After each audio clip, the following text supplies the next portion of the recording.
Vous écoutez La Voix de l'Espérance, une émission qui vous apporte paix, joie, confiance et espérance.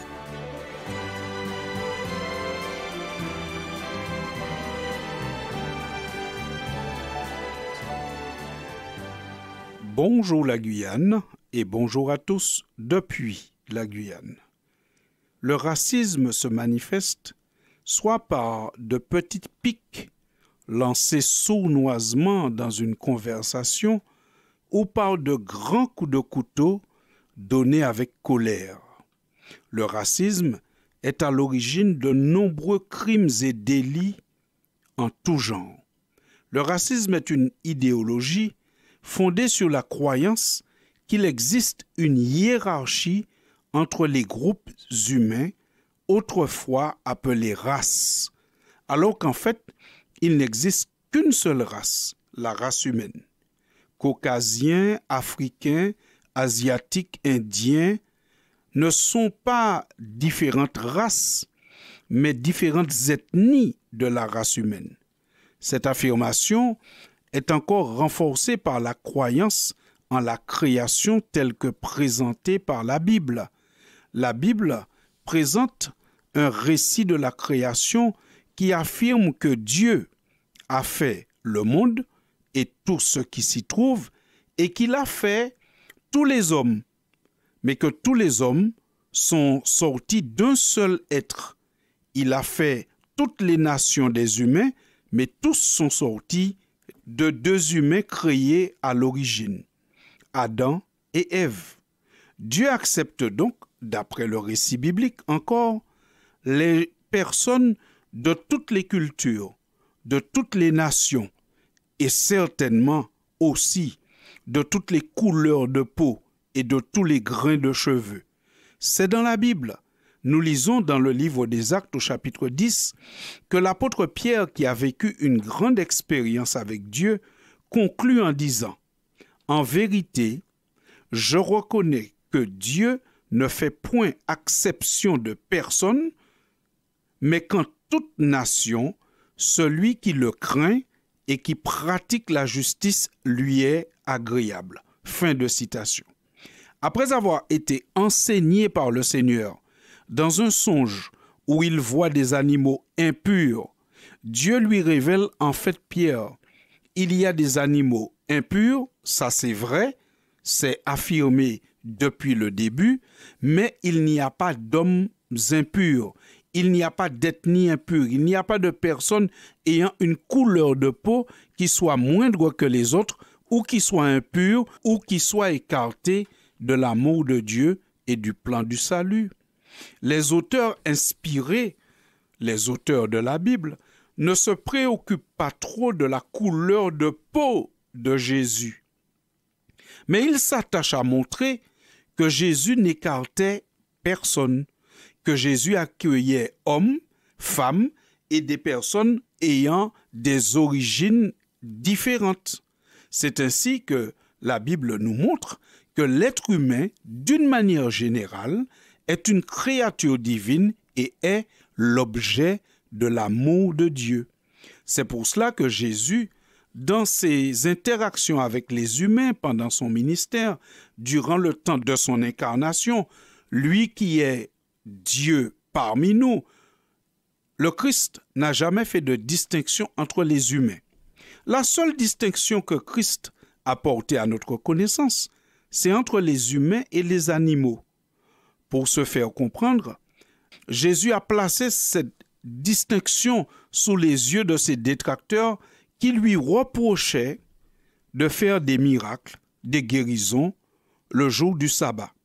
En effet, Jésus n'a jamais dit, il n'a jamais démontré que le sabbat était aboli.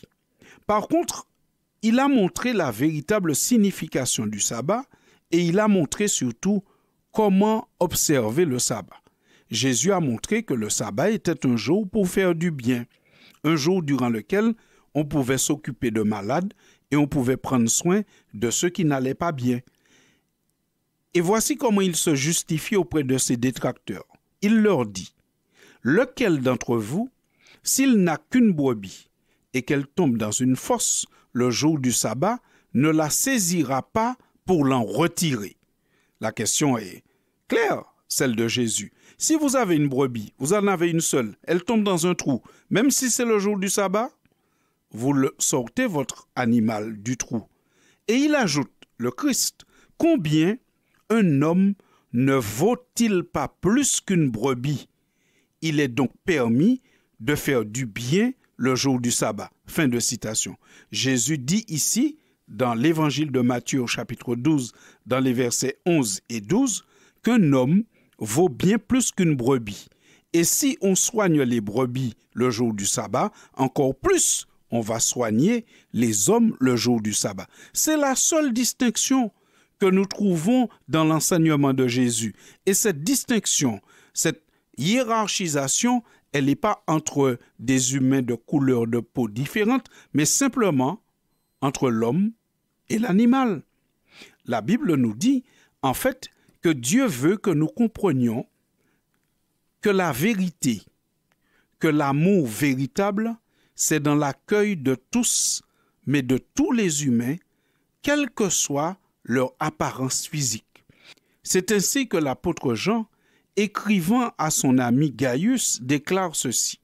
« J'ai été fort réjoui, dit Jean, lorsque des frères sont arrivés et ont rendu témoignage de la vérité qui est en toi et de la manière dont tu marches dans la vérité.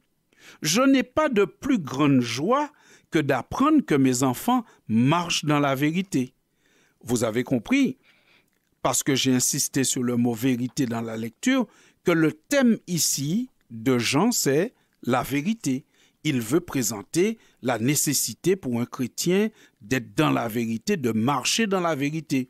Et il félicite son ami parce que son ami est dans la vérité. Mais quel exemple prend-il pour illustrer ce que veut dire marcher dans la vérité? Il lui dit, dans la même lettre, « Bien-aimé, tu agis fidèlement dans ce que tu fais pour les frères et même pour les frères étrangers. » Fin de citation. Vous pouvez retrouver cette lettre. En fait, elle est la 3e lettre de Jean dans les Écritures, au chapitre 1er.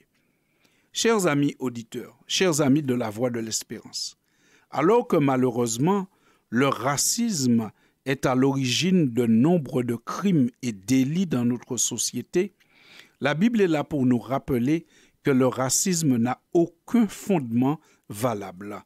Dieu veut que tous les hommes soient regardés du même œil.